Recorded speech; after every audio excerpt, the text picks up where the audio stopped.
Welcome to Spy Hard's podcast. For the next hour, your hosts will go deep undercover into the world of spy movies to decipher which films make the knock list. But remember, this information is strictly for your ears only. I'm Agent S. And I'm C the Provocateur. And C, decloaking off the starboard bow, I think we might have some guests. That's right, we do. We have Matt and Liam beaming in from the Spocklight podcast. Good evening, gents. How are you doing? Hello. Hello, lads. Yeah, not too bad, thanks. So let's have a couple of quick introductions. Matt and Liam, who are you and what are you doing here? Do you want me to take this, Matt? Go for it, Liam. Okay. So we are two of the hosts of Spocklight, the Star Trek podcast with a non-Trekkie perspective. So we started that back in 2016, started our journey through the Star Trek universe, kind of viewing it from our kind of outsider perspective, as none of us were massive, giant Star Trek fans before we started the podcast. Weren't going to conventions or anything like that. As we just discovered in our kind of pre-chat about finding out how you guys are far more qualified to talk Trek than us, as you actually went to the Star Trek Las Vegas convention. And yeah, so we've just been gradually working our way through all of Star Trek. It's been a fascinating journey. We've kind of met people, been involved in the world of Trek along the way, and it's been great fun. It's been super, hasn't it, mate? Because Star Trek is no small franchise. There was never any risk of us running out of content. And we kind of started 2016 right around the time that it all kind of kicked off again. Like, Star Trek Beyond had just come out. Discovery was on the horizon. And then, Picard and Lower Decks to follow. So we're in this new kind of age of Trek content anyway. But it's been great to not be something like a recap show. We're not going through it every episode by episode, so we've been able to tackle all the movies and then kind of dip in and out of the various TV shows, initially kind of bringing us up to speed on the on everything from original series, Next Gen, Deep Space Nine, and so on, and then slowly bringing more guests to talk some of their favorites. So it's kind of just a giant like book club, like a learning curve for people. So if you're not a fan of Trek or you don't know much about it, you can join along with us. We're learning as we go. Paul, our third co-host, is very much the most qualified of the three of us, as he was a bit of a closet Trekkie anyway. But we're continuously learning and discovering more, and we spread out into talking about films related to Star Trek, where they feature either alumni, actors, or directors in the broader scope of things, and other TV shows and interviews and all sorts of things, really. Well, I'm curious, going into that project, as people that aren't necessarily huge Star Trek fans, what have been some of your takeaways from the franchise? I think for me, it's working out that me and Liam are strange fans of Final Frontier, as we also said off mic. It's regarded as one of the worst movies, but I think we have a real soft spot for it, don't we, Liam? Yeah, man. Like, I fucking love Final Frontier. It's great. It's always that thing. Whenever someone goes on Twitter, I'll post your controversial Star Trek opinion. I'm always straight in there with Final Frontier, mate. It's quality. I just don't get it. It's my secret pain is people hating on Final Frontier. Well, I've got a shattering revelation for you both.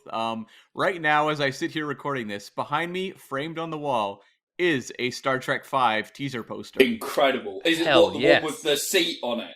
Yeah, it's the theater seat with buckles on it flying through space that says, "Why are they putting seatbelts in the theaters this summer?" Star Trek V, Final Frontier. That's why. I mean, it's fucking hilarious as well, because as much as I love Final Frontier, it is not like what you'd call an exciting movie. It's not, Die Hard 2, where they were like, "Oh, the last film blew you out the back of the theater." It's not that kind of movie. But I really like it. I think it's great. I think it's super fun. Really lots of great comedy in it, and lots of great character moments for the main three trio of Kirk, Spock, and Bones. Right. Yeah, I mean, it definitely has its fandom. I think every Star Trek piece of content that exists, at a certain point, someone looks at it and goes, "Wait a second, there's something more interesting there." Yeah. I mean, I struggle to see how anyone would say that about Star Trek Nemesis, but I see what you're saying. See, I would sooner rewatch Nemesis than Star Trek V. Oh, come off it, mate! Come on! What? Nemesis is our nemesis. Listen. I understand that it's got some great moments for the triumvirate. That the Spock, McCoy, and Kirk. That's some good stuff. But after that, it's nothing. I genuinely want Cybok to come and take my pain, and my pain is that film from my memory. I want it erased.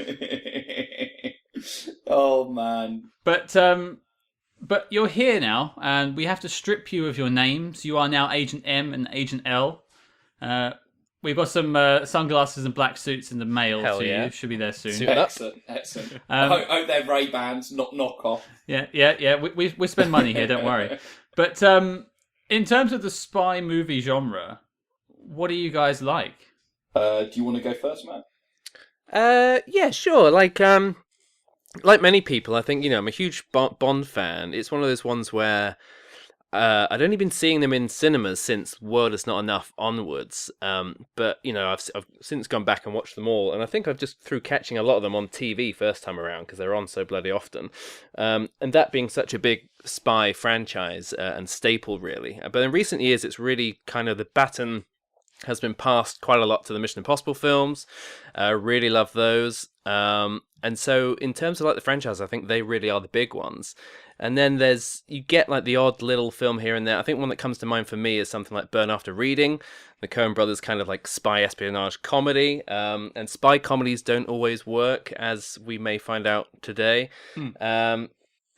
But yeah, I think there's a whole breadth of stuff you can do in this genre, and it's interesting to see the various filmmakers and stars take a stab at various different things. Nice. What about you, Liam? Yeah, for me, like most people in Britain, it's Bond in sense of how I was first introduced to kind of spy movies growing up. ITV on a bank holiday, you'd get a Bond movie. And I think the ones I watched the most of growing up were the Roger Moore ones. I think they're the most kind of kid friendly. And so when I was, growing up, I was a big fan of Roger Moore. I thought he was great. And, but as time went on, obviously I discovered other spy movies, started seeing Bond movies at the cinema with GoldenEye. Saw that in the cinema, which was an amazing experience. I remember in the opening pre-titles, the bit where he leaps onto the side of the plane, it got a huge round of applause from the audience. But one of the few times I've seen that in the cinema, and I think it was because people were Bond is back. It was a big moment for people to see him back in the cinemas. I'm actually just looking at my official Bond ranking on Letterboxd right now, because I did a rewatch myself a couple of years ago of all the Bond movies. And what came out at number one for me was Casino Royale, and I do mean the Daniel Craig Casino Royale, not the one with Woody Allen in it. So yeah, that's numero uno for me. I think literally, as a reboot, it is kind of Bond Begins, essentially. It's pretty much note perfect. I think Daniel Craig in that film is absolutely amazing. That's the one where clearly he was the most invested in the role. And it's just kind of so stripped down, but at the same time as everything you love about Bond in it. So yeah, Casino Royale is absolutely wicked. Other favourite spy movies, I would say The Conversation. Directed by Francis Ford Coppola. I'd say that counts as a kind of spy movie, as it's kind of surveillance based and everything like that. That is incredible. If you haven't seen The Conversation with Gene Hackman, that's a massive recommend. And I agree with... Definitely, yeah. Huge. And I agree with Matt about the Mission Impossible movies. I think, as time has gone on, they've kind of, almost taken the baton from Bond a bit. The last one, Mission Impossible Fallout, that's the best one of the series for me. And, that is just phenomenal in terms of kind of practical action and everything like that. Just really, really incredible filmmaking. Certainly a lot better than Spectre. At the end of the day, if we're kind of just putting the last two entries side by side. And I am a big fan of the Bourne movies as well, with Bourne Supremacy being my favourite. It's kind of interesting that you think about the Mission Impossible films. We haven't touched them yet, but if you think about diminishing returns, it's almost like an inverse in the Mission Impossible films. Oh yeah, but we'll get back to diminishing returns later on. Uh, Yeah, Li- we certainly will. Liam. Now you kind of hinted at it. I'm assuming that Daniel Craig is your Bond. Well, you know what? My favourite Bond of all time is Timothy Dalton. Ah, Because in terms of performance, because at the end of the day, Living Daylights and License to Kill would both definitely be in my top 10 Bond movies. So both these movies I really like. And for me, he never got, although Casino Royale, I think Casino Royale and Skyfall are probably the best Bond movies in terms of actual films. I think they're both pretty excellent. However, with Dalton, I don't think he ever got a fair crack of the whip. But in terms of performance, I think that everything that Daniel Craig does, pretty much, Timothy Dalton did first in the 80s. And he's kind of cribbing off his performance in many ways. And that's not taking anything away from Daniel Craig, because I think he's incredible. But I think kind of Dalton did it first, but he did it at a time where people were not ready for the brutal kind of Bond. When you get Dalton turning all of the kind of one-liners into taking all the comedy out of them and making them savage, like, he got the boot, all that kind of stuff, like that at the time, people just couldn't handle it, not straight after Roger Moore, but when Daniel Craig came along, post-Bourne, everyone was into it. Dalton is my favourite. Dalton is my favourite Bond, but Casino Royale and Skyfall are my favourite Bond movies. I'm curious, Matt, who is your Bond? Is it Brosnan? Because he's one of the first ones you saw in theaters there with The World Is Not Enough.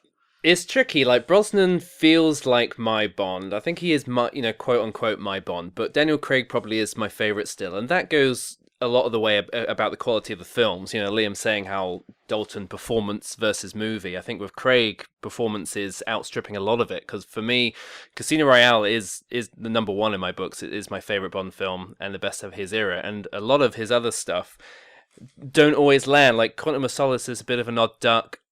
Skyfall, I think you can go either way, and I do like it a lot, but then Spectre really kind of let me down. So I'm hoping No Time to Die gives them a good rounded kind of one up, one down, one up, one down, go out on a high. But it probably is Brosnan, because I did a rewatch as well a couple years ago. I say couple years ago now. I did it on the run up to No Time to Die, so I'd be finished in time for sort of April last year. Mate, that would be a couple of years ago now. Like, Yeah. fucking No Time to Die. Well, yeah, Better like come out about 5 years ago. Yeah, I started, and towards the middle and end of 2019. And yeah, certain ones of the Brosnan era went, well, some stayed very low down in my estimations, but something like Tomorrow Never Dies really went up again. I remembered always liking it, and then I heard a lot of kind of bad word about it, and then watching it again, I was like, you know what, this is a great follow-up to GoldenEye. I think it's got lots of great action in it. Michelle Yeoh is fantastic. And yeah, I think that really kind of holds up. I mean, you got the stuff like the kind of newspaper baron empire villain, which dates it slightly, but I think he had slightly. Well, you know. But he had a good run, but Brosnan unfortunately did that was a bit diminishing returns, especially by the end. But I think he's kind of a good midpoint, I think, between the rawness that Dalton introduced and going back to a bit of the charm of Moore. I think he's kind of like Moore and Dalton together, and then Craig comes out as this kind of new 21st century Bond, really, by the time Casino Royale comes along. well, it's nice to know you've joined me on hashtag Team Brozza. Yes. There are dozens. There are dozens. Well, he's great. Which one's your favourite of his? For me, Yeah. it's hard not to go for GoldenEye in terms of his films. I'm a big fan of Tomorrow Never Dies. We covered it. That was the last Brosnan film we covered. And I found a lot of love for it. I think, as you say, Michelle Yeoh was fantastic. And what Bond tried to do was great. I just feel like it didn't do enough for him. There should have been more on the page for Bond, because GoldenEye did a lot with setting up this new 90s Bond. It's post-Cold War. It's more serious. And then by, Tomorrow Never Dies, he's quipping every 10 seconds. Yeah. Yeah, I got to go with GoldenEye as well. It just feels like the one where they're not writing Bond the caricature. It feels like they're still trying to examine a character there. So, but yeah, definitely spinning off of Bond into very different territories. Cam, what are we doing this week? we are going to tackle 2019's Men in Black reboot, Men in Black International. Well, this is the first time we've actually closed out a franchise. So you gents are joining us for quite a momentous occasion. So I'm looking forward to getting to the knock list at the end and sort of debating the Men in Blacks. But let's get the letterbox.com synopsis out of the way. Men in Black International. The universe is expanding. The Men in Black have always protected the Earth from the scum of the universe. And in this new adventure, they tackle their biggest, most global threat to date, a mole in the Men in Black organization. Okay, sure. A lot of that is patting yourself on the back for the previous films, but sure. Doesn't do much for me, that one, unfortunately. Yeah. Okay, so before we get into how this film came to be, Cam, did you see this one at the cinema? I didn't see it in the cinema. I paid money to rent it, so I have now paid to watch Men in Black International twice in my life. I really have a lot of life decisions that I'm grappling with at this very moment. But yeah, I rented it on video, and I remember there was so much, fire and brimstone thrown at it when it was in theaters that I rented it thinking like, okay, what am I going to be seeing? Every year I write my best and the worst of the year. I really thought, well, here's an obvious candidate, possibly for the worst. And I watched it and was like, this was something, barely a movie. I like the stars. That was about my takeaway. And frankly, when I sat down to watch this movie last night, I remembered almost not a single thing from the first time around. Yeah, I think that might be something that carries through out of all this discussion about the film. But, gentlemen, you're our guests. Liam, do you have any memory of this film? Well, I mean, I'm barely holding on to memories of it from watching it for the first time on Sunday night. So, yeah, I've seen all of the Men in Black films. I saw the first one at the cinema, second one at the cinema as well. The first one I actually rewatched specifically for this podcast. To remind myself, because it's been a while since I've seen it. It still stands up really, really well. First one's still really, really good blockbuster. It's kind of nice and weird for a kind of mainstream kind of blockbuster. The chalk and cheese dynamics between Tommy Lee Jones and Will Smith are great, and there's some really, really good practical special effects and stuff like that. Yeah, it's really, really good. The sequels are not so great, but you know what? In comparison to this, kind of come back, all is forgiven. What about you, Matt? Yeah, big fan of the first one. I don't think I caught it in cinemas, but for some reason, because I was in secondary school from like 97 to 2002, and it was one of, you always have those memories of the films that just got put on the TV in classroom. This was always one of them, and I never knew why, but that's my main memory of this first film. Aside from all the hubbub around the music video for Will Smith's song, which was on TV all the time, and was actually the very first cassette single I ever bought. I just remember this film always being on the TV at school. And yeah, I'd seen 2 and 3, again, neither in the cinema actually, I don't think. I've got vague memories of those now. But I seem to remember 3 picking up a bit of 2 slack quite well with some interesting choices, and at least, Smith and Lee Jones being back still. But yeah, the first one, again, like Liam, I also rewatched it recently, and it really is a perfect example of like a real well-written, tight little blockbuster. Like when the credits hit, you're 87 minutes in. It's kind of, considering Men in Black International's only about 20 minutes longer when you cut out the credits, it's insane how short the first one feels and how long this one feels. But this one, yeah, I never caught this one at the cinema either, because I did hear the big wave of bad press. And I finished watching it about 25 minutes ago, and it's already slipping away. So we've all been neuralizing ourselves in the mirrors, I think. Well, the film neuralized us. Well, I mean, it was interesting about the bad press. I'm sure Cam's got some information about that. I hope he does, because that's all I remember. I didn't see it at the cinema either. I just remember hearing bad reviews and just thinking, why do we need a reboot? Yeah, well, so for the behind the scenes on this one, I'm going to take a lot of it from an article on The Hollywood Reporter that came out very shortly after the release of the film. And the article is entitled, Rewrites, Infighting, and No Urgency Behind Sony's Lackluster Men in Black Relaunch. Okay, here we go. So that article comes out like maybe a week after the movie does. So like that kind of tells you the atmosphere surrounding this one at the time. But that's not the way it really began. During the press tour for Men in Black 3, there was a lot of talk between Barry Sonnenfeld, the previous director, as well as Smith and Jones about how they'd like to do a fourth one. And the third one was very successful. It was like, worldwide box office, the most successful of any of the Men in Blacks. So it wasn't insane that you could get a part 4. But Sony turned to a writer named Oren Uziel to develop an idea for Men in Black 4.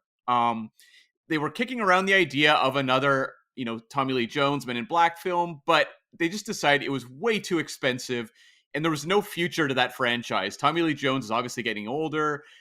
Do we want to hang on to this, or do we want to build this franchise so it can keep going another 20 years?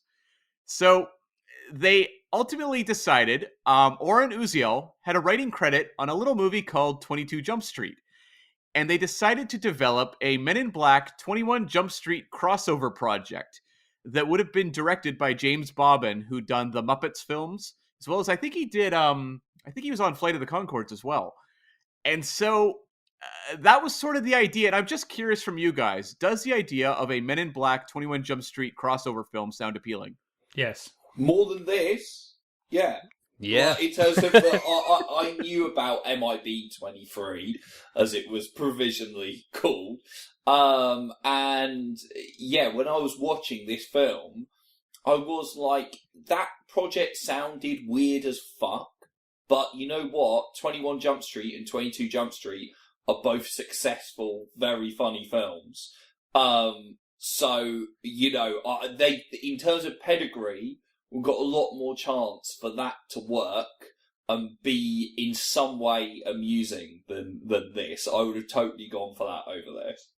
It's kind of wild, isn't it? Because it felt like Sony kind of going, we need more hits. What do we own? Let's kind of crush these together. Because I didn't know how that came about, even though I had heard of it. And I was thinking, like, this is going to be a really weird crossover if this happens, because they're two franchises that have no reason to mix, other than presumably they're both owned by Sony and share writers and stuff. Well, do you remember the end credits of 22 Jump Street, which is the best part of the film, where in the end all the other versions of sequels? Yeah, they do like 20 different potential sequels and stuff. And I was so it could have just been one of them, I guess. Exactly. When I was watching that, I thought that almost felt like they were teeing up the idea of doing something as mad as a Men in Black crossover, because when they would do all kinds of different versions of kind of Jump Street, and I was like, oh, it seems like a natural thing to make you accept that they could do this crazy crossover from that.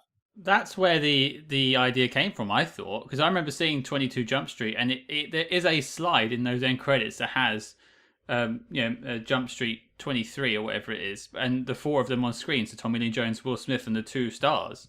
And that's where I thought the idea came from. It is actually one of the ideas. Right, I couldn't imagine if I imagined that or not, whether that was actually in there. And they have said in the year since that they've saved the title MIB 23 if they ever want to do it. I don't think it'll happen at this point.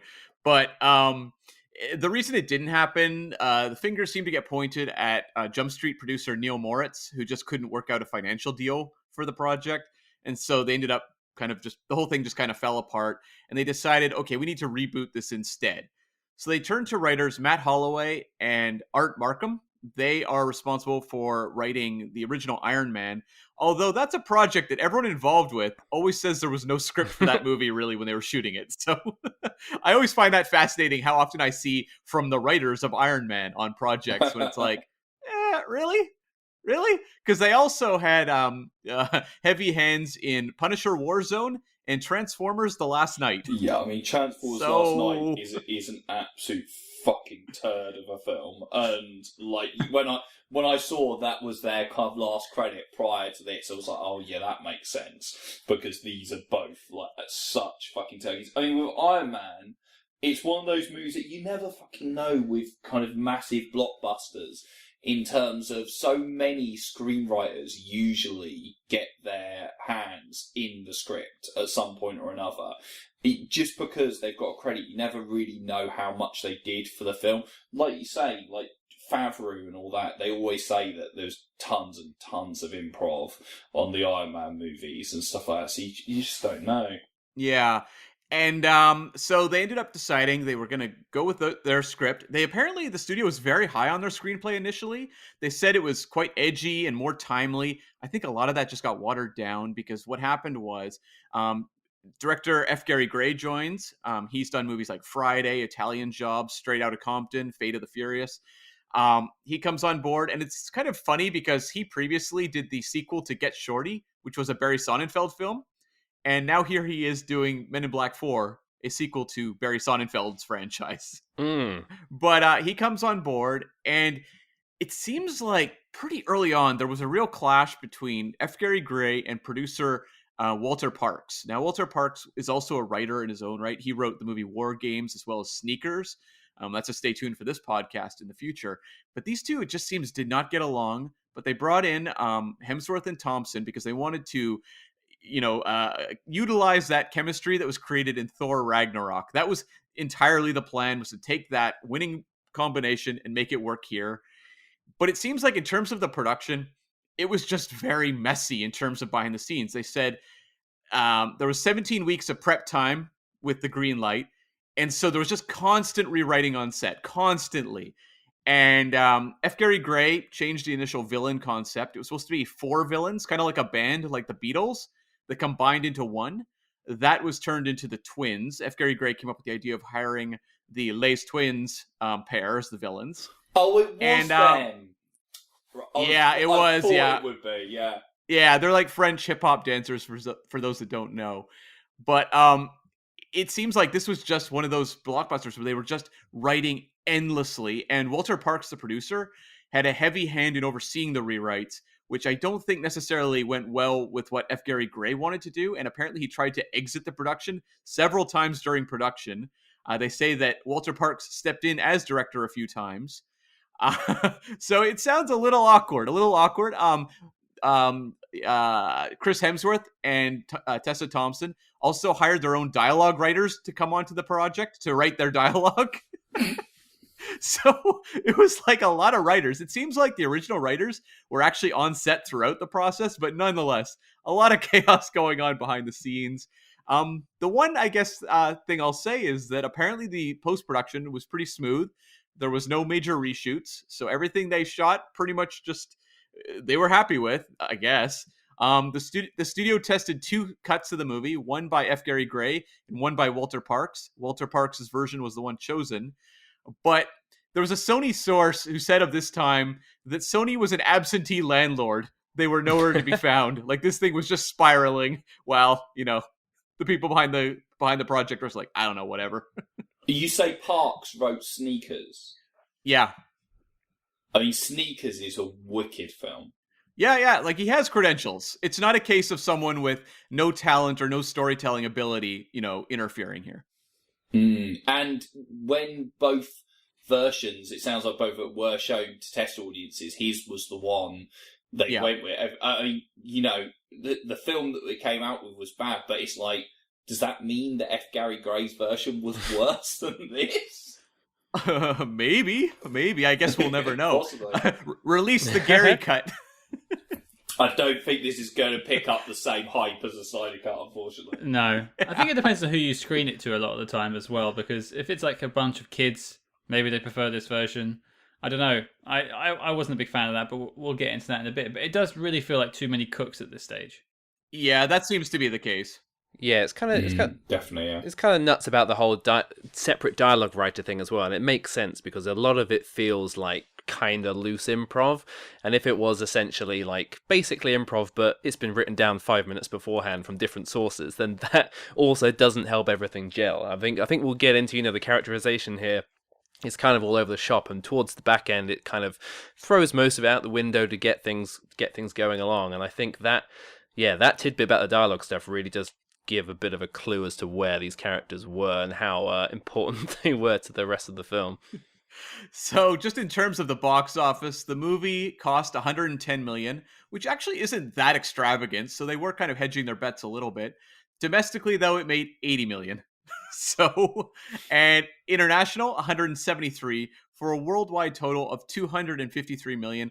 So like people probably didn't lose their jobs, but no one was happy with this number, especially in comparison. So again, 253 million, whereas the first one did 589, the second one did 445, and the third one did 624.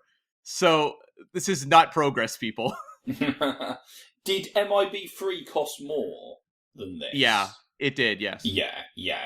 I would have thought it with the kind of Will Smith paycheck on there. I mean, yeah, it's not a terrible number, is it? It cleaned its face, even with marketing kind of thrown in. But yeah, you're not going to instantly greenlight Men in Black International 2 off the back of that, are you?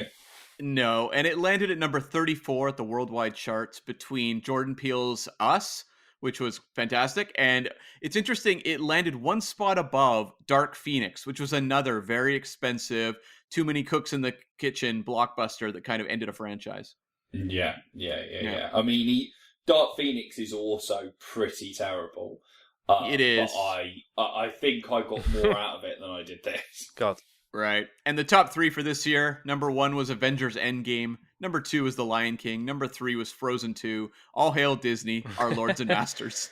I do remember 2019 being a pretty rough year for kind of franchise stuff on the basis of the, some of the films, on the basis of this and Dark Phoenix and Lion King and Aladdin and then Rise of Skywalker towards the end of the year. It's like, I think it was not a great year for the blockbusters, and 2020 just went, you know what? Well, apart from Endgame, the highest grossing film. Yeah, that's beginning of April, so that kind of got out of there first. Do you think that just took everything else? All the others were just fucked because of Endgame, Beam-Off, just destroyed everything. And you also had Godzilla King of the Monsters, which was pretty lousy. Oh, bloody hell, yeah. What bothers me about this stage, I know you've got a little bit more, Cam, is like, I'm not going to say about my thoughts on the film, but you've got like a treasure trove of actors here and a great director, sounds like a good writer. It should be a good film. Well, in theory. In theory. You've assembled the all-star team, I should say. Yeah. The only other thing I'll note is that this was not a good year for spy films either in terms of box office performance.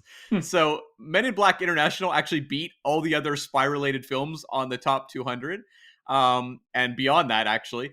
And so at number 52, you had the animated film Spies in Disguise with Will Smith. At number 90, you had the Charlie's Angels reboot. At number 156, you had Luc Besson's Anna.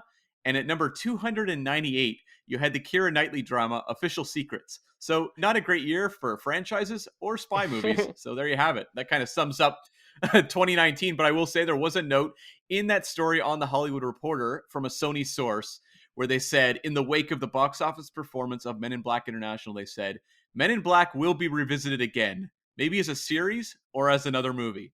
So this was not a franchise killer, but it just probably put it on ice for a little bit. That definitely sounds more like a threat now than anything else. It will be back, all right? Downgraded to TV series, though. They're like shaking their fists in the air. So yeah, that about sums it up for me, Scott. Okay, folks, we've spoken about it enough. Let's get into what we think about Men in Black International. Guests go first. I'm going to say, Liam, you're up. Yeah, I'm sorry, guys. I straight up hated this movie. I hadn't seen it, so I was intrigued. I'm not someone who wants to shit on movies or anything like that. I go into every movie I watch wanting to like it and kind of excited to kind of see it. Like I said, the first Men in Black is great. The two sequels, I think are okay. I don't think they're terrible. I actually rewatched Men in Black 2, because I wanted to see if it was worse than Men in Black International, because I hadn't seen it in the cinema, and I remember it not being great. But rewatching it, I was like, oh yeah, I mean it's not good particularly, but in terms of Men in Black 2 and 3, I think they're kind of, sub-average kind of movies. I think they're fine. They're just not a patch on the first film. But I was interested to see what this would do. Chris Hemsworth and Tessa Thompson, both very talented people in the leads. Like you said, F. Gary Gray has done good stuff. Like I loved Straight Outta Compton. Fate of the Furious was a perfectly serviceable Fast and Furious movie. The Negotiator's all right. But, Matt, I remember you said there's an award on some website called the That Was a Movie Award or something like that. Oh, you're thinking of the Weekly Planet podcast's Just a Movie Award. Oh, okay. And you said they gave it to Solo one year. Well, this was totally, I think so.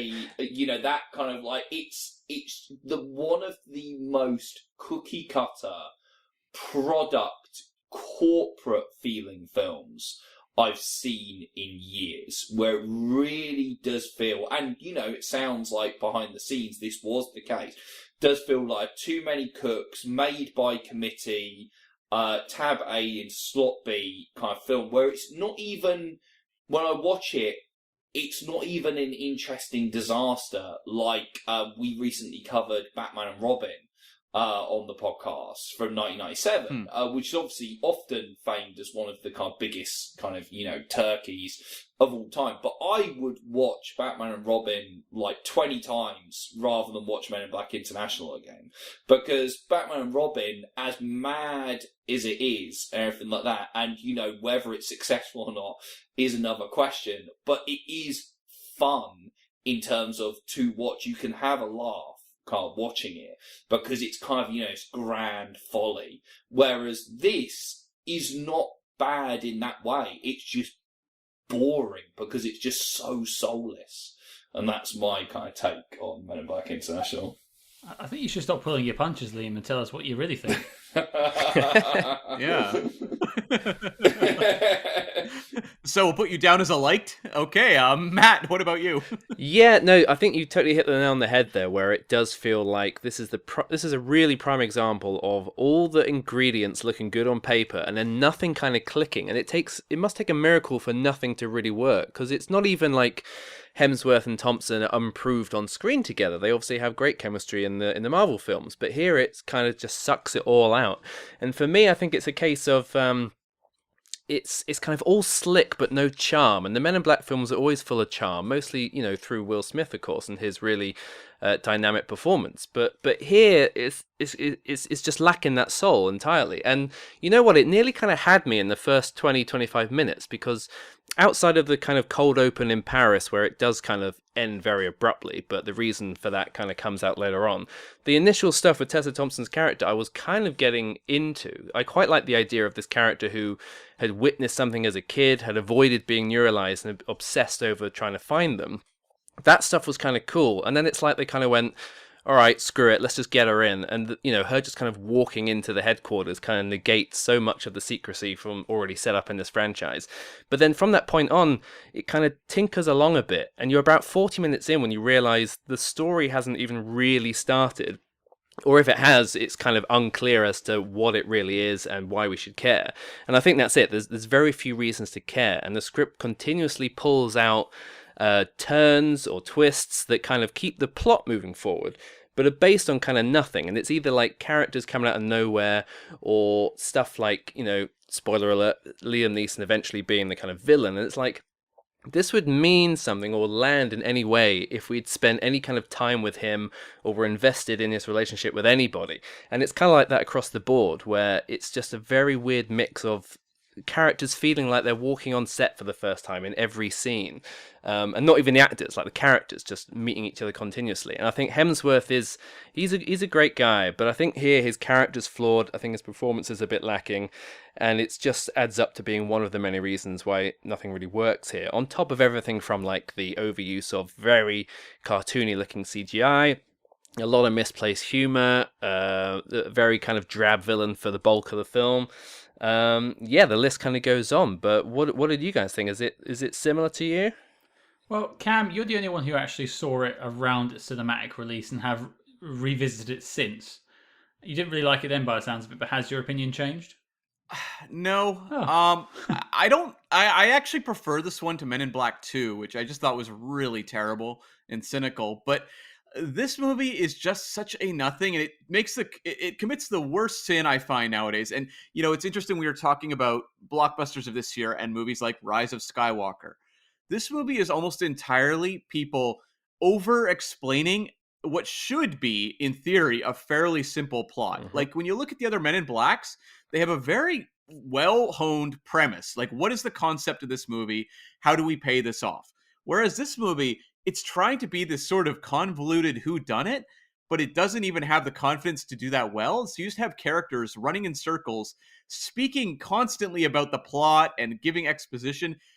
And I find that actually far more confusing than what the movie's actually about. And so all I'm left with really is two actors who I think are charming in Hemsworth and Thompson.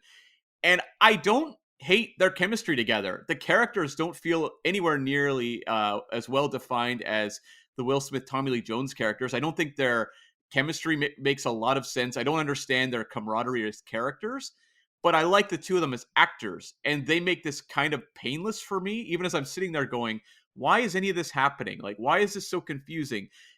I just don't understand how you go from movies that are basically 90-minute comedies that have, kind of a fun, gooey directorial style with kind of some weird effects, and they feel a little bit oddball, to this, which feels very slick, very kind of soulless, and really talky. Like, really, really talky in comparison to the previous films. And, as we've said, this one's like 20, 25 minutes longer than the other films. Why? Like, why are we in a film introducing these new characters, trying to set up a relationship? Why are we dropping them in a plot that requires so much convoluted, backflips to make it basically get it to all make sense by the end? I can't really argue any of that. I think I will just add my thoughts and then we'll get into the other bits and bobs. But I really sort of echo what Matt said. And they had this really charming idea at the beginning with Tessa Thompson's character having witnessed a deneuralization, if that's the word. And, she tries all her life to get a job in the Men in Black. That's all quite interesting. And as soon as she gets the job, I don't care. Yeah. There's nothing there anymore. She is instantly a super agent, which bothers me to no end.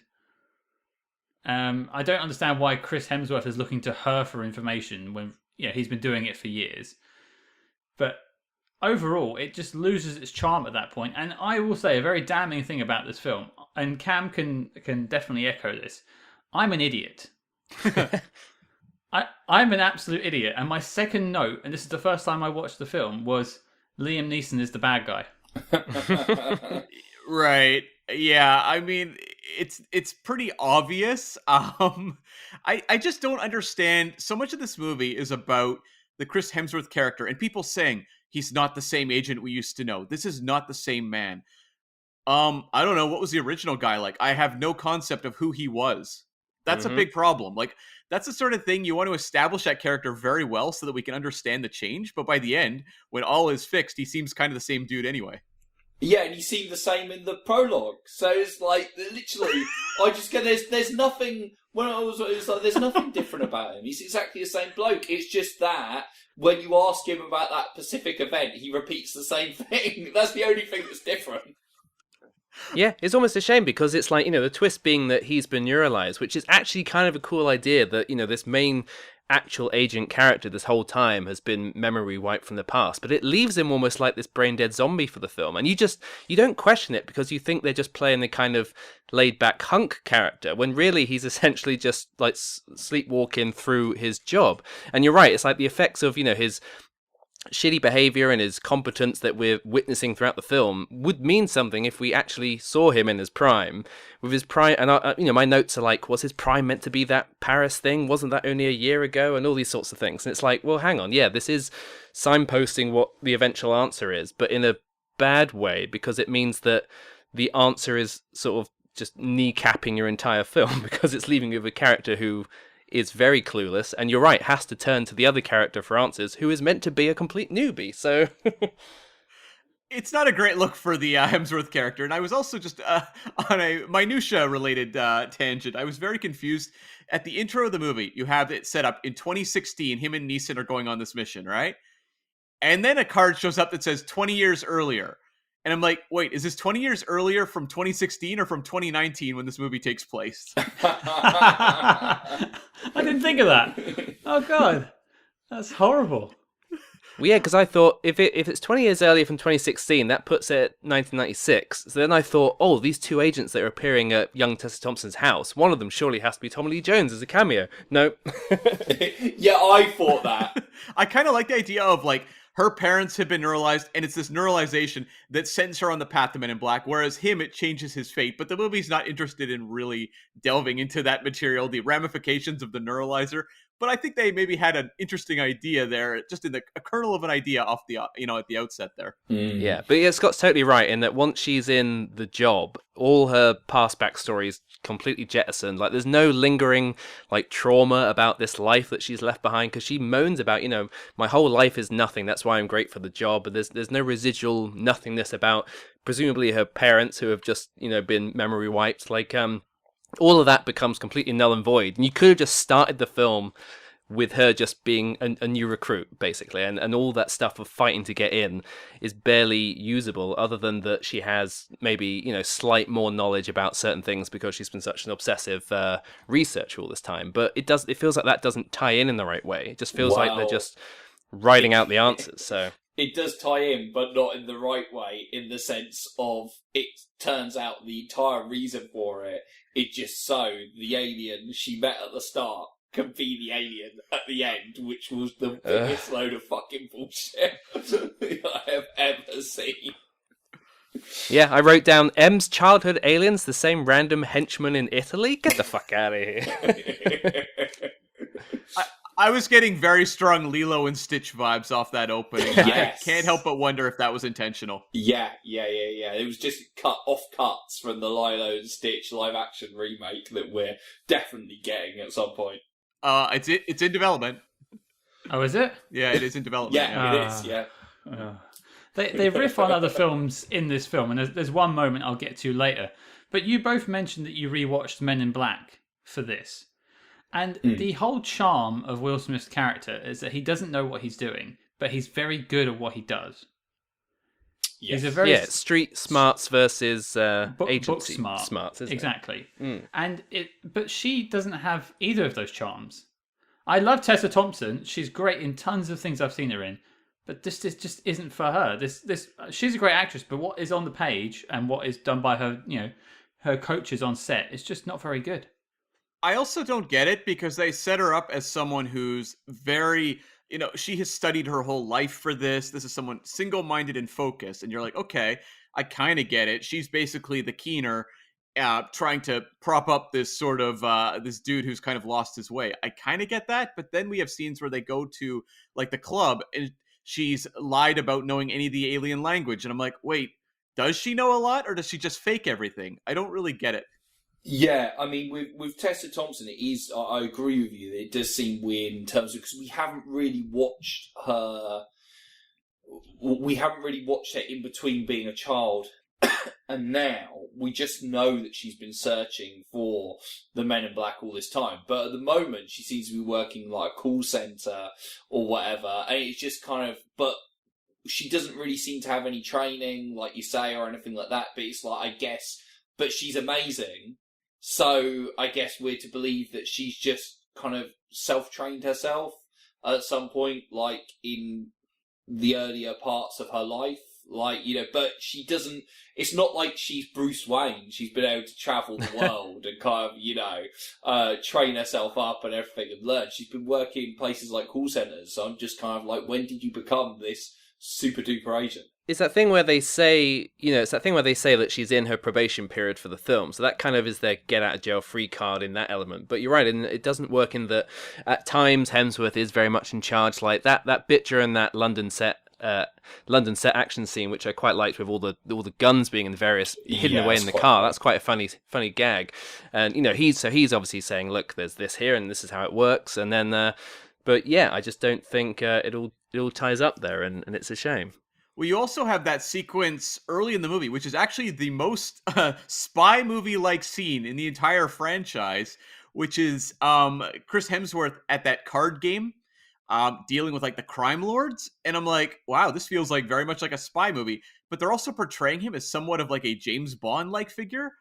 And you don't really get any hints of that going forward in the movie. Like, he comes across as being fairly on the ball in that sequence, and then later on, he's like asleep at his desk, and you're like, wait, is this guy like a genius in the field who's kind of eccentric? No, he's just kind of an idiot, it seems, a lot of the time.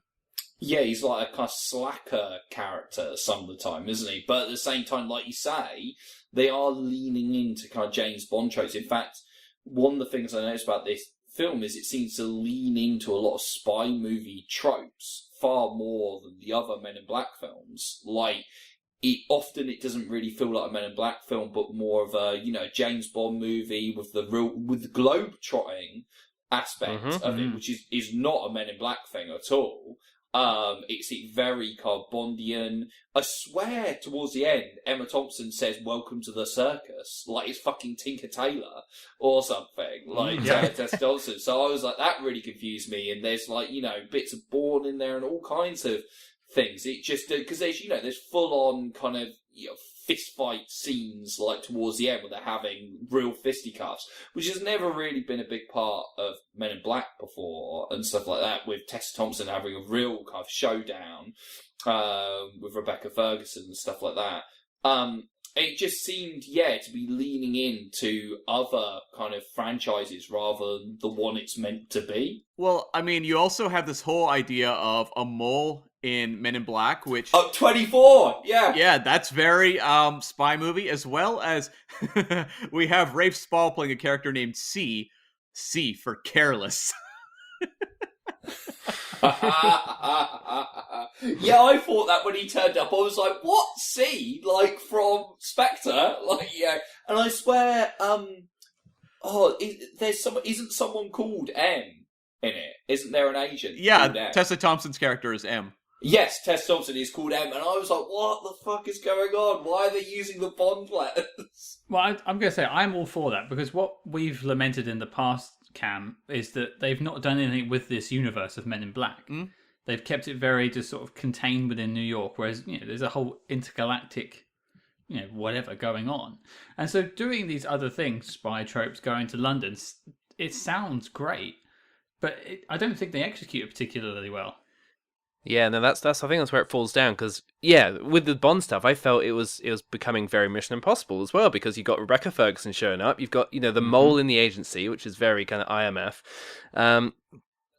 but the globetrotting stuff, what this film feels like its focus is on is kind of more of the world building, whereas in the originals, because of the New York setting as being quite insular, but it still felt like it got across what you needed to know about how the agency works and everything very well, whereas here it's like, okay, we're opening stuff up so we get to see what the London branch is like and how they travel and all these sorts of things. So it's lots of kind of just lore world buildy stuff that kind of pushes them through the story. And it's a shame because it gets too overwhelming, I think. I think they try and introduce too many new stuff. And there are ideas in here which are great, like the idea of kind of aliens running a crime business. But there's just so many parts that then just fall down. Like, I did quite like that introductory Hemsworth scene with the card game, but it ends in a weird way of, so does that alien squid lady let her husband or whoever die just because she wants to bang him? Like, that felt very Bondy, like I'm going to get him into bed. So, well, it is Chris Hemsworth. Yeah. I mean, this is something we should talk about in the sense of, obviously, Chris Hemsworth and Tessa Thompson are our leads here.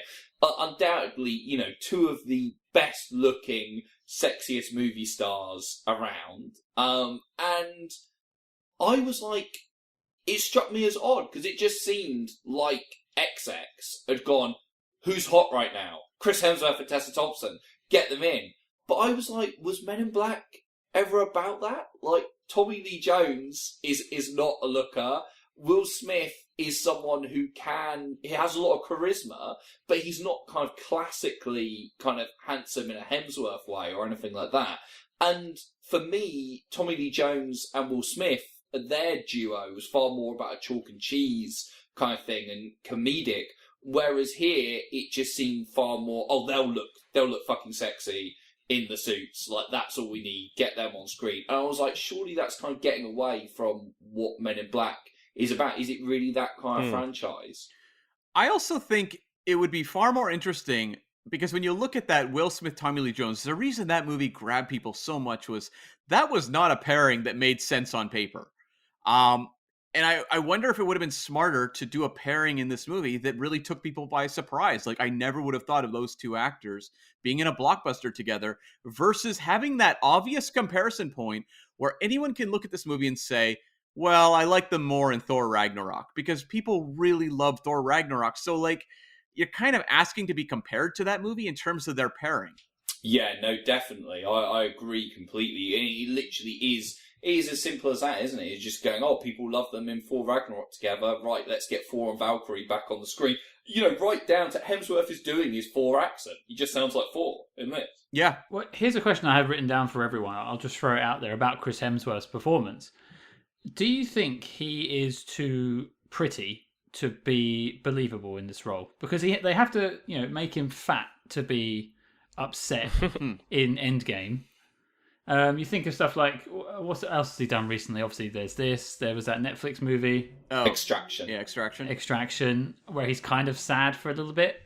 But I couldn't buy any of his emotional struggle in this film, because every other minute he was walking around in a sandy desert looking like it was a Calvin Klein advert. Well, it's tricky because I don't think his looks kind of do him that disservice normally, but here I think the writing on the character's so bad, and it does feel like he's doing this weird kind of semi-whisper of every one-liner and every kind of bit of improv-y thing.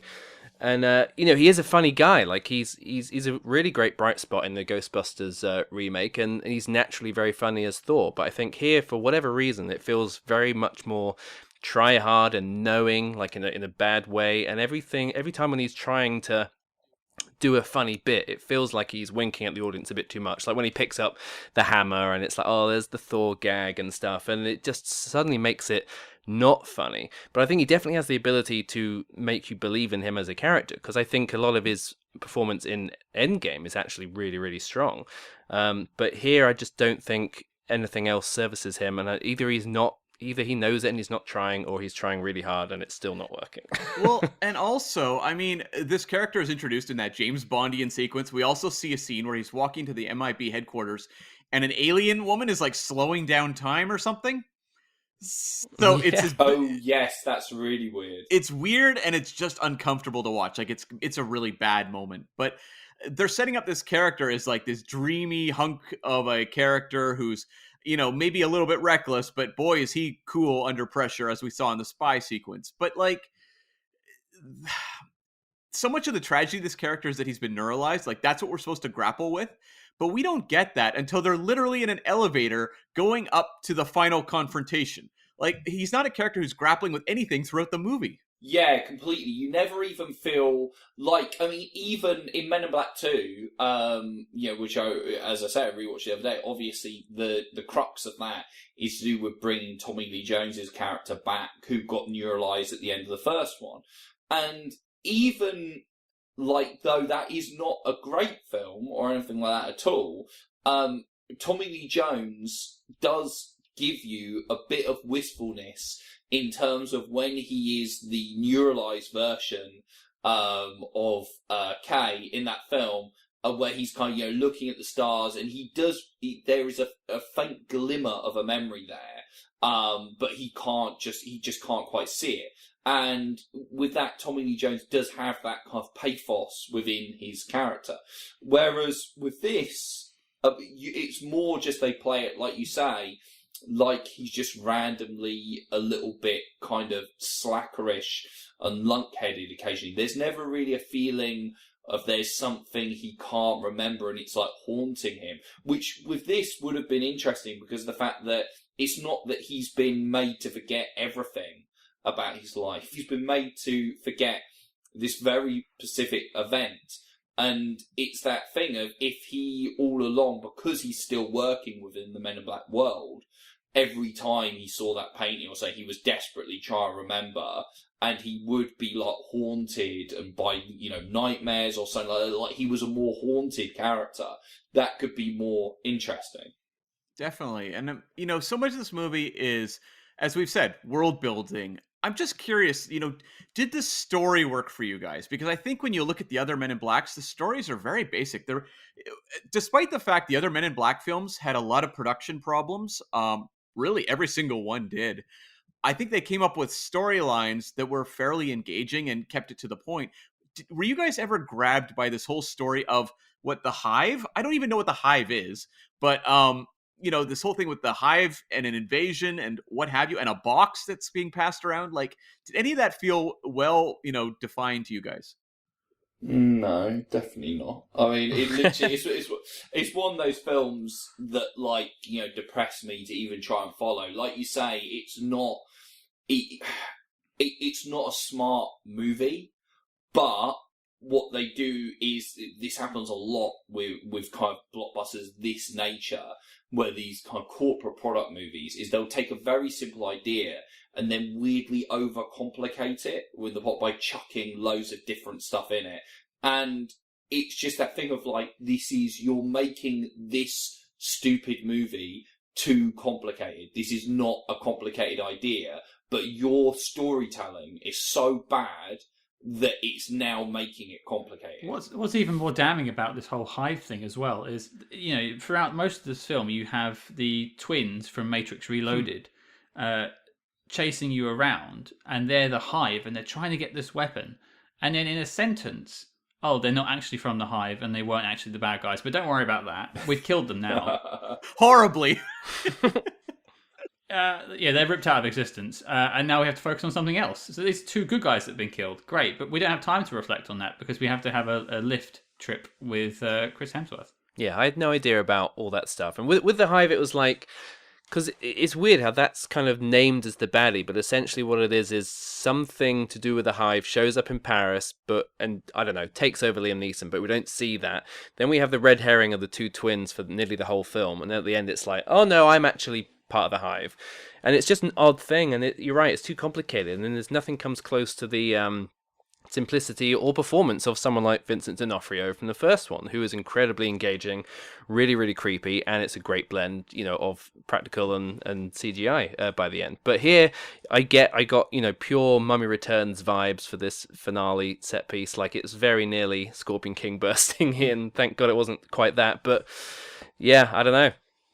Well, I was just going to say, plus Vincent D'Onofrio's villain in the first film is inherently funny. Like you say, it is gross and stuff, but it's a funny visual. It's a funny idea. It's like a human cockroach. It's a funny idea of, he's taken over this guy, and he's too big for the body, and the skin's all decomposing around him and stuff. It's gross out, but it is funny. Whereas the bad guys in this, there's nothing kind of amusing about them at all. It's just like they're just bad guys in this movie. All of the comedy in this film feels very, very tacked on, whereas in the first film, it feels very organic and from the characters and the plot naturally. Whereas this, it's just kind of, there is a plot which has been, and characters that have been honed by committee, and then you feel like things like Hemsworth and Thompson's fucking dialogue coaches have come on and thrown in a couple of gags. And, speaking of villains, I've seen this movie twice.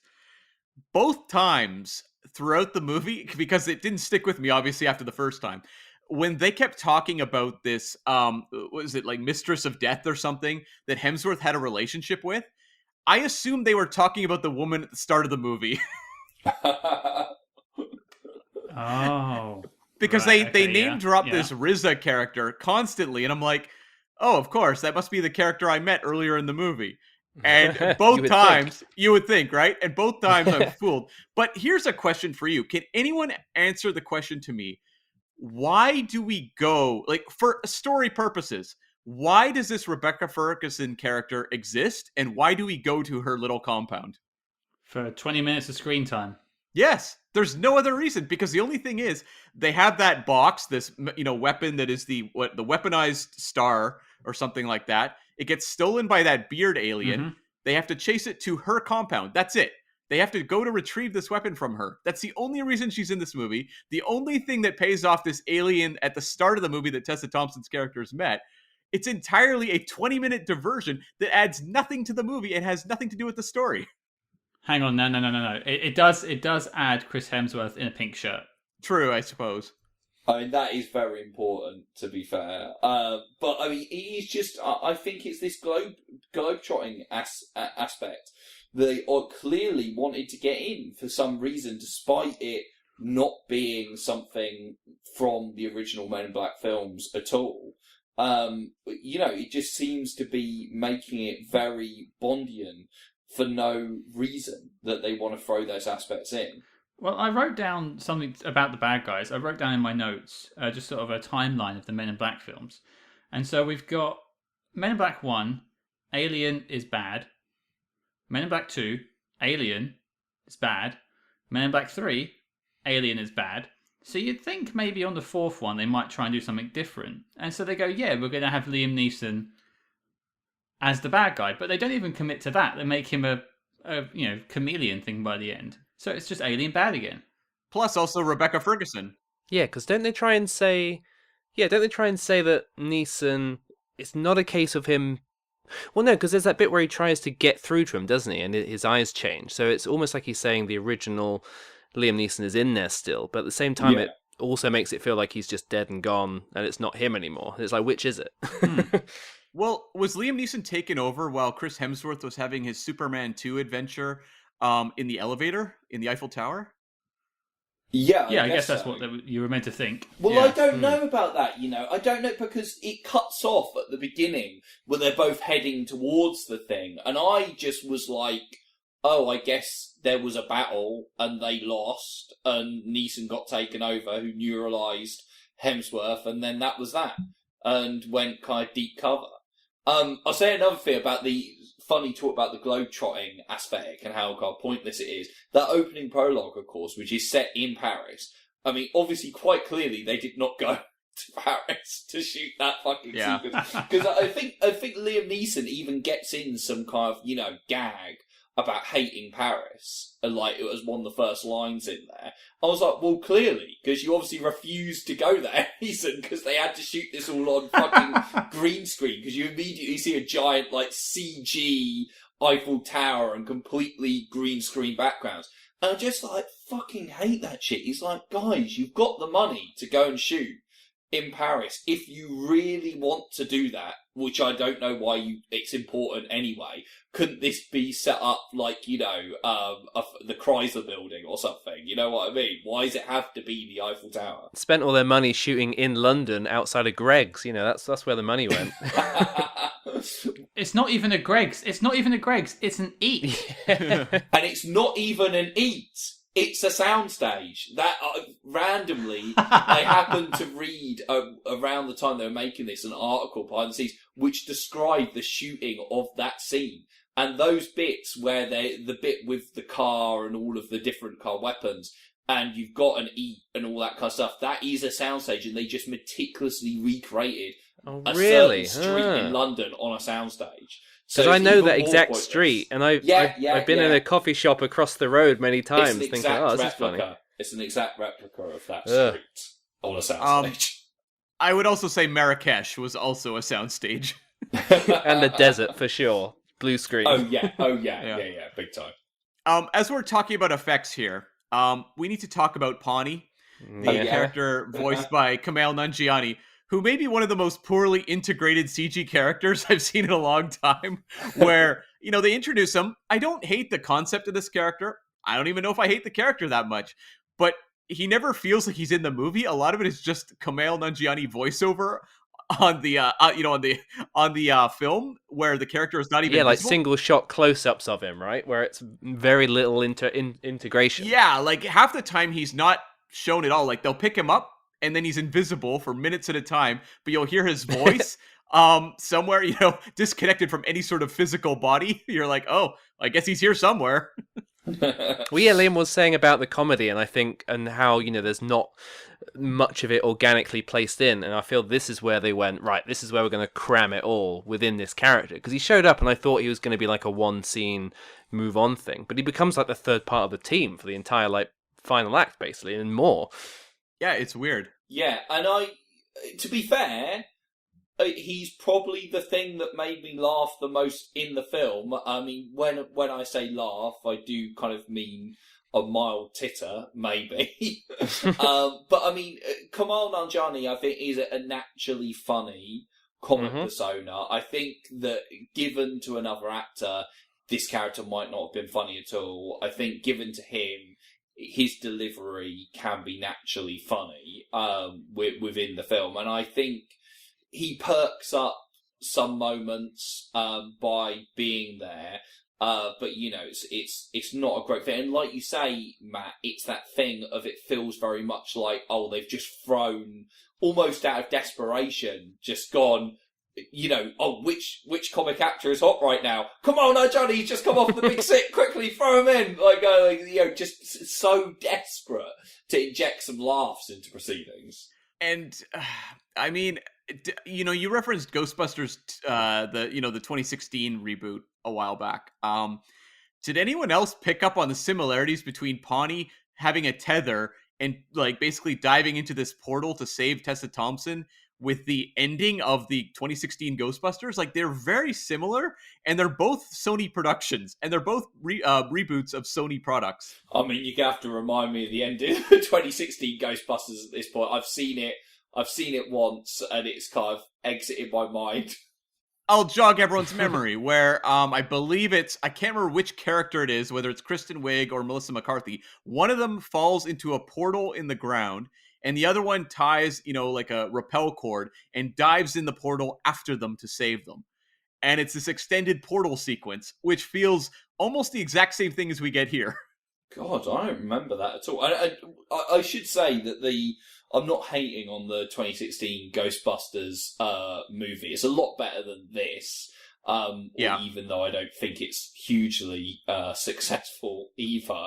But I do not remember that at all. That has completely passed me by. It's been too long, clearly, since I've seen it.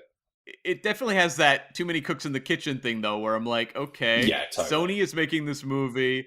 Why when they're rebooting something is that their go-to in two movies that opened three years apart? You gotta get the portal sequence in. It worked so well in the 2016 Ghostbusters. It was such a huge hit. Get the fucking portals in it tested so high. It's the new big blue light into the sky. Do it. Isn't it crazy that in a comedy sort of / sci-fi / loosely spy film, there was barely a joke? Yeah.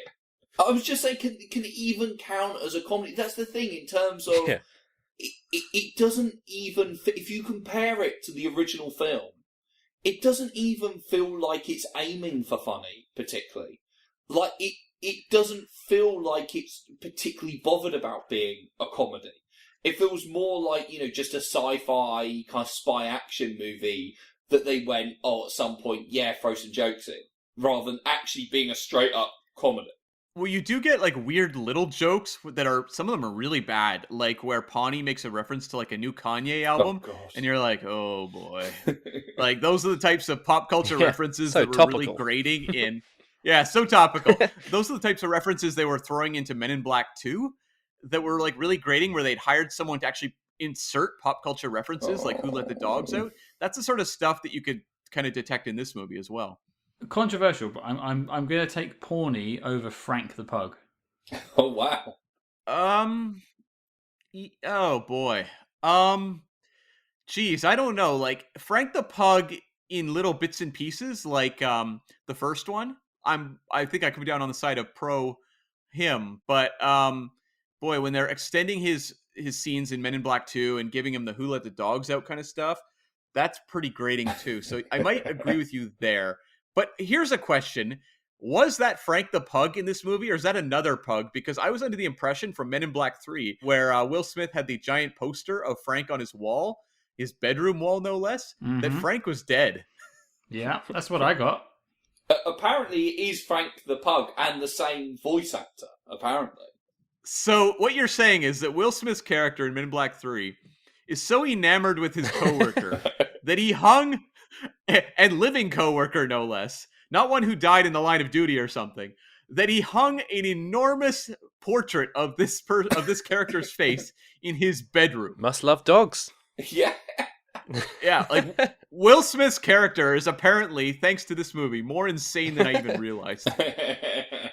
Well, of course, the only other link to the other films is Emma Thompson in it, who's only introduced in Men in Black 3 as a replacement for Rip Torn in that film. And I've got to say that's just that on its own pissed me off. Because when the big link between the movies is a character who's introduced in the third fucking film that no one cares about anyway, I'm just, oh, fuck off. Just literally just make it. With this film, I did just go, I think you should have just made it a total reboot and completely unconnected to the other movies. Because I think by even trying to connect it, it kind of makes it more cumbersome. And for me, like, this movie, it just proves that total thing of... Because, like, we were talking about the first one being far more self-contained. And to me, that's a good thing with the world of Men in Black. It feels like this thing that should, keep it local, keep it kind of city-bound in this little kind of thing. You know, they're just this little outfit out there. Whereas here, where they make it this global thing, and suddenly, I mean, straight away, I was like, right, well, are there 26 agents at every single office, or 26 agents worldwide? Because neither of them make sense. Basically, that's what I think. I think your answer's right there in the terms of, you know, what to split away from the first few films is that it's about the international branch. So just have it completely separate from New York. Yeah. Set it all around the London branch with all London-based characters, and just then you don't need this kind of weird baton passing or introduction from the New York side where we do have to awkwardly kind of have this vague reference to the past. Just have the whole thing be somewhere and say this is what's happening elsewhere in the world. So then it can be basically a straight up reboot, but you are not resetting the universe. You know, you're just saying this is just European adventure, you know. Well, also, I mean, if you remove the Emma Thompson character, and look, I love Emma Thompson. I think she's doing what she can with this kind of material. But if you remove her, you could introduce Liam Neeson up front, recruiting Tessa Thompson, and establish him as a character, because he's not a character in this movie. He's kind of a nothing. He's Liam Neeson. Yeah, he's barely there, is he? Kind of like, that's the thing, you don't really give a shit about him turning into a bad guy later on, because apart from the prologue, where he's kind of front and centre, he's kind of just cameoing. He's barely fucking in it. Yeah, it's an odd choice, just from a storytelling perspective. I don't know. I mean, just touching on the connections before we move on to anything else, I completely agree that I think they should have just stuck to London or set it somewhere else and then moved to London, because I found myself several times trying to think, well, Will Smith should be here. Yeah. Yeah. You know, I mean, not in the bit at the beginning, because it's technically a year before Men in Black 1 was set. So I get Tommy Lee Jones not being there, I get Will Smith not being there. But then she's in the hall with Agent O when she's been recruited. Why is Will Smith not there to greet them? And then at the end, she calls in and says, I'm sending backup. And you're like, oh boy, Will Smith cameo. He's only got to be there for 10 seconds. That's great. Nope, no one. It's just some guys in that bus. You get a painting on the wall. Yeah, the painting on the wall. Fuck it. I mean, this all kind of builds into the fact that any film like this, any film franchise like this, as soon as they start building too much mythology into it, instantly rendered boring. Like the thing of the painting showing their great feature. I'm like, wait a minute, aren't they meant to be a secret agency? Why are they commissioning paintings of their like greatest achievements and stuff like that? And just the whole thing where it instantly becomes like anime. Like even a character like Rafe Spall, he doesn't even feel like a character who should be around in this kind of Men in Black world. It's like, who is he? Like the admin guy? What's going on? Yeah, how did he get a job? Yeah, like he's not the best of the best of the best, sir, is he? Oh, so the whole painting thing, yeah, it brings up the question of that's purely just to reference Tommy Lee Jones and Will Smith, because are they saying the grand total of their achievements are the events of film 1 and something that happened 3 years ago in Paris, and that's it? Yeah. And then conveniently missing out the bit that happened in 2 where they saved the universe, and the bit that happened in 3 where they went back in time and saved the universe. But whatever. They're like one painting per partnership. That's it. That's right. Well, I think we've kind of gutted this film as much as we can. Or have we? Yeah. But I think we've kind of gone... We usually go through the characters, but I think we've kind of naturally gone through the main actors in the film. So what I'll do is I'll throw it out to everyone for any final notes before we get to the knock list. So, Liam, any final notes on the film? You know, just that I resented watching it, and I just think, like I say, I think we've said it already. It's just soulless, bland, cookie cutter, corporate nonsense. And, unfortunately, I think it's got lots of good ingredients. Like I say, I like Hemsworth. Tessa Thompson is fucking brilliant. She's a fantastic actress. In the Creed films, in MCU, in Dear White People, she's absolutely fucking brilliant in that. It's not that I dislike any of these people. It just doesn't hold together at all, and everyone just feels like they're picking up the check. And Hemsworth and Thompson, I think they're trying. I think they're trying with what they've got, but they can't save this. I don't think they're the problem. It's just no one should have signed up for this. I mean, to be fair, you talked a lot about the behind the scenes stuff, and it sounds like the original script was more darker and had kind of elements to do with immigration and stuff like that, and that's why they signed up. And maybe there was interesting stuff there, although I would argue that the whole alien immigration analogy has been done to death already, so maybe not. But yeah, no, it just doesn't work. It's a franchise killer for me. What about you, Matt? Yeah, same. It's a shame. I mean, there's nothing more gutting than when a film comes along that does have all these fun ingredients in it, and then you end up being disappointed, and then through, talking about it on a podcast such as this, you end up kind of rewriting it a bit and going, oh, if they just done this, it could have opened up so many other doors. And I think that's it. There was so much potential for this to be a great kind of late in the day sequel that can act as a reboot, but it doesn't have to jettison the lore or the world or what's come before, but it can definitely set itself apart, introduce new characters. And instead they ham-fisted themselves by tying themselves to the New York stuff, writing these two very sort of bland lead characters, casting it lazily with people who are great and who do work together, but the very fact of them not gelling in this kind of highlights even more the fact that chemistry is a strange thing, and it's very much dependent on the project as well. It's such a great premise for a franchise anyway. People have said it is like the alien version of something like a Ghostbusters, where that's kind of blue collar guys opening a ghost hunting business, and this is like government agency dealing with aliens. And there's been a few other copycats out there like RIPD trying to do the same thing, but for ghosts, for dead people. That's kind of very much a Ghostbusters Men in Black blend. So the potential for more adventures in this world is right there, and I just think they kind of dropped the ball on all of it. And to be honest, the most tension I felt whilst with this whole endeavor was the challenge of getting the film to me in time. So I had rented the disc from Cinema Paradiso, a great DVD sort of online rental thing that does still exist, and it arrived broken, unfortunately, and so I had to send it back, and then it was the whole thing, is it going to get to me in time? And then they did allocate it me, and it got sent out, and today I was waiting for this disc to show up, and I was just worried I would have to buy this film online through iTunes Store or whatever, and luckily the disc came, and that was the highlight of my day. But then I had to watch the film, so there we go. that story had more believable twists than the film. I'll jump in, Cam, unless you've got anything. No, go ahead.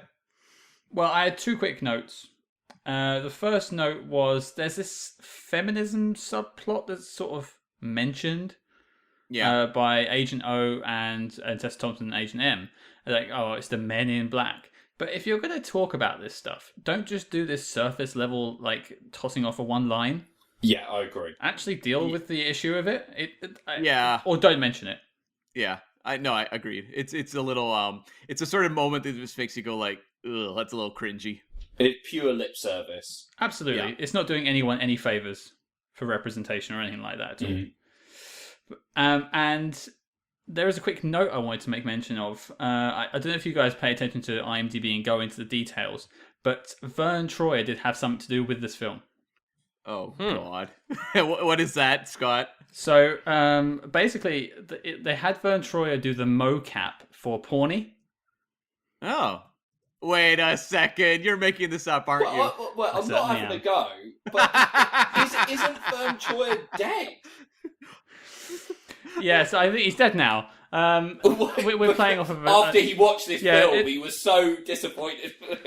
He ceased to be. That was the straw that broke the camel's back, unfortunately, on that one. No, listeners will know that I've been ribbing Cam about Vern Troyer since Men in Black 1 and his fateful mistake. So, thoroughly deserves that. Consider me served. As for me, like, I don't have any real, like, interesting points really to raise. Just that this movie had 3 editors, and it feels like it. It feels like a movie that's just kind of been hastily kind of thrown together into something they could crank out and try to get money out of. Didn't really work out for them. But it's not a movie that I can ever really hate because I didn't find it aggressively unpleasant to sit through. But it just feels like such a missed opportunity when you have Tessa Thompson's character is so obsessed with the truth of the universe, the truth of the universe. This movie has no interest in exploring anything to do with any sort of higher power or what's out there in the universe. It doesn't care at all. So I just think it's a missed opportunity of what could have been. But I think, Scott, that probably brings us to the question, right? I think it does. Now, gentlemen, we're going to discuss the knock list now. Cam, can you give everyone listening and the guys here just a quick description of what the knock list is? Yes, the knock list is the need-to-see official classics of the Spy Hards canon, where we vote every week on which film belongs in the pantheon of all-time great spy films. And none of the Men in Black films have made it so far. So this is Men in Black's last... None of them. Wow. So this is Men in Black's last chance to make it in. So no pressure, but Matt, you're up. Well, does Men in Black International make the knock list? I'm afraid to say it does not. No, absolutely not. Fair enough. Liam?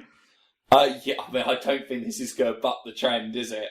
With Men in Black series, no way. I mean, I would have thought that the first one maybe had a chance. I suppose I assume you are going like only 5-star masterpieces allowed in the knock list. Is that right? It really depends. I think there's different criteria all the time, but with Men in Black, we just didn't feel it had strong enough spy elements to belong on a spy canon. Right. It's more kind of shady government agency, is it? Well, yeah, Men in Black International, no fucking way. In the opposite of whatever the knock list is, the Room 101 of spy movies, maybe. Oh, such a shame, because this was probably the best chance the franchise would have had then, because this is the most spy film one, but it is also the worst, so... Yeah? Yeah, it's a no for me as well. Clean sweep for Men in Black. But, it's just... This is... I wish I had a hot take. I wish I could say, like, people, the audience was wrong. This is a real hidden gem.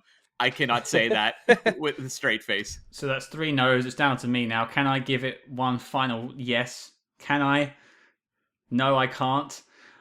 One reviewer, I think for The Telegraph, reviewed this as innocuous. And I would tend to agree.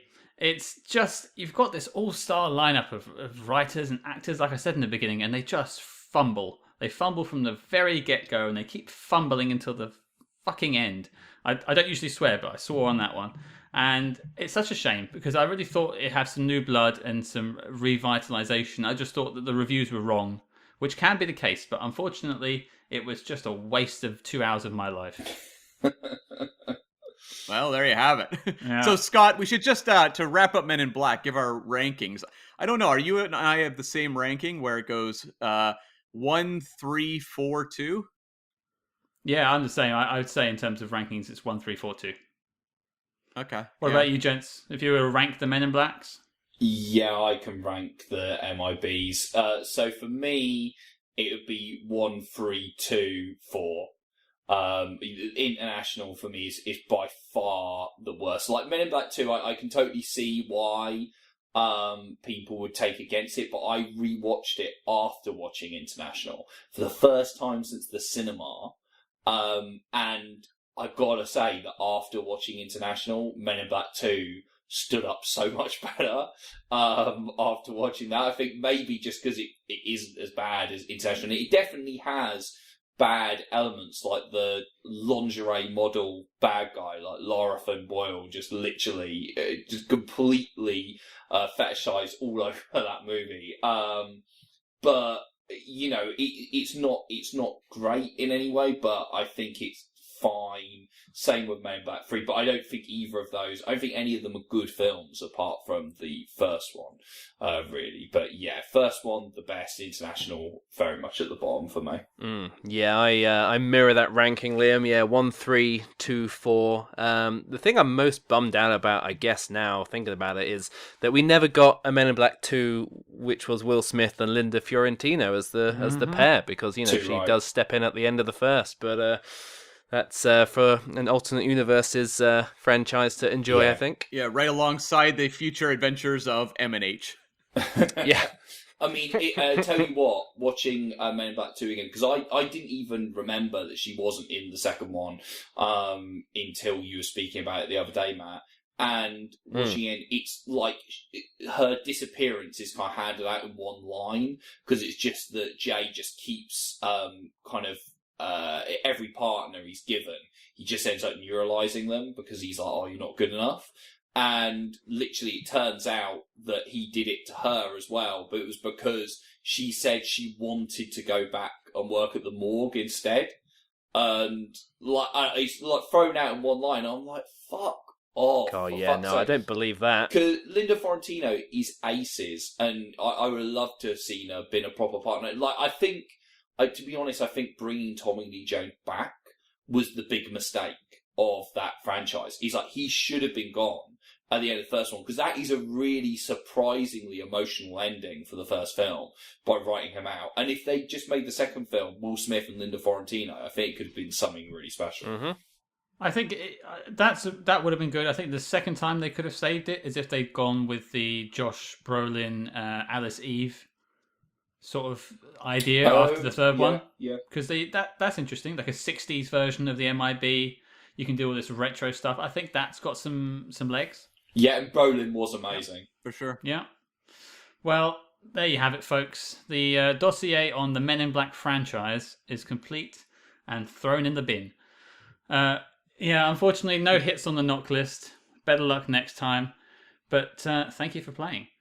Now, gentlemen, Matt, Liam, thank you for joining us on this podcast, talking about Men in Black International. Where can the folks hear more from you? So you can find Spocklight, our podcast, if you're Star Trek fans, or even if you're not and you're just interested in getting into Star Trek, we might be a good podcast for you. If you're not a big Trekkie, but you're looking to get into the world, obviously none of us were big Trekkies before we started, so it might be a good introduction for you. If you are a big Star Trek fan, we try and cater for you guys as well by viewing it from maybe a fresh perspective that you haven't heard before. And we've also got lots of interviews with people who have been involved in Star Trek, like Robert Sallin, the producer of Star Trek II, Wrath of Khan, or Shazad Latif, who played Ash Tyler in Star Trek Discovery, or Ronnie Rao Jr., who still plays Comms Officer Bryce in Star Trek Discovery, and lots of other people from the world of Star Trek have joined us as well. So you can find us at Spocklight Pod on Twitter, Facebook and Instagram, and on all good podcast platforms. Yeah, come and find us there. We've got some great stuff coming up as well. And I'm spread out across a few as well. I've got a couple of other pods out there. I'm one of the co-hosts on Sudden Double Deep, where we look at 3 films linked by a word in the title every week. And also starting March 1st, I've got a new show out called Is Paul Dano OK?, where we're going through the entire filmography of one Paul Franklin Dano and seeing just how often he does get punched in the face. So come along for that as well. That's incredible. That's a great idea for a podcast. I'm going to check that one out, absolutely. I mean, you know, guys at home, me and Cam are big Trekkies, and I don't throw around recommendations around for things I don't mean, and I've really enjoyed listening to what I've heard of Spocklight so far, so definitely check them out. Thank you, sir. Really, really appreciate that. I've already downloaded the Batman and Robin episode, so I'm down. Oh, amazing. Yes. We'll turn you around on it. That was definitely a firm favourite for us to do last year. Perfect for a Christmas special as well. Yeah. Fantastic. Well, thank you for joining us, gents. Thanks, guys. Now, before we talk about what we're doing next week, here's a quick message from a podcast that we are big fans of. Take it away, Cam. My name is Paige, and I'm the host of Reverie True Crime. Reverie means to daydream, but even daydreams can turn into nightmares. Join me as I tell you haunting and horrific reveries about missing people and senseless murders. I also interview survivors and people seeking justice for themselves or a loved one. New episodes come out every Monday morning, and sometimes you'll get bonus episodes on Thursdays. Wherever you're listening to this current podcast right now, you can find Reverie True Crime. There you go. That was Paige from the Reverie True Crime podcast. Paige is a great lady on Twitter. She's always around retweeting everything. Big fan, big supporter of the show. So we wanted to show her some love on this episode. But in the meantime, Cam, what are we doing next week? Well, Scott, we're spreading our wings and we're soaring back to 1981 to take on the Disney cult classic Condor Man. I know absolutely nothing about this movie. I've seen some pictures and I have a feeling it's going to be very interesting. Should be. I'm looking forward to this one. So there you go, folks. Your mission, should you choose to accept it, is to watch Condor Man and join us next week. Of course, don't forget to follow us on social media discreetly at Spyhards. That's SPYHARDS on Facebook, Instagram, and Twitter. But until next week, listeners, just remember, we care.